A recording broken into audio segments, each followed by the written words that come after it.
एक दफा एक मेहनती गधा था जो एक बड़े खेत में रहता था। हर रोज उसने अपने मालिक एक किसान के लिए सख्त मेहनत की। किसान को गधा बहुत पसंद आया और उस पर भरोसा किया।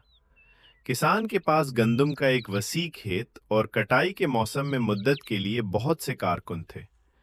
इस मसरूफ वक्त में गधा भी गंदम की भारी बोरियां उठाकर मदद करता।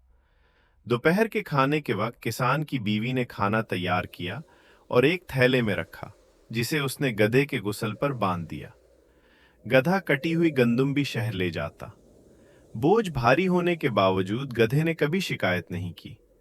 वो किसान का एहतराम करते थे और हमेशा उसके हुक्म पर अमल करते थे। एक दिन हस्बे मामूल किसान ने कटी हुई गंदम की कई बोरियां गधों पर लाद कर वापस शहर ले गए। बहुत गर्मी का दिन था। थोड़ी देर बाद गधे को प्यास लगने लगी। मुझे बहुत प्यास लगी है। मुझे डान के बगैर पानी कहाँ से मिलेगा? उसने पानी की तलाश में दाएं बाएं देखा। किसान ने देखा कि गधा जद्दोजहद कर रहा है और उसे उस पर तरस आया। उसने गधे को कैक्टस के दरख्त के साए में आराम करने के लिए रहनुमाई की। गधा अपने तने में कैक्टस के बट तक चला गया और चबाने लगा। कैक्टस का तना पानी से भरा हुआ था और जल्द ही गधे ने अपनी प्यास बुझाई। किसान खुशी से मुस्कुराया कि उसके वफादार गधे ने मिलकर अपनी तवानाई दोबारा हासिल कर ली है।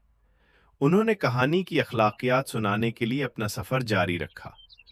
जो कुछ आपके पास है, उस पर हमेशा राजी रहें।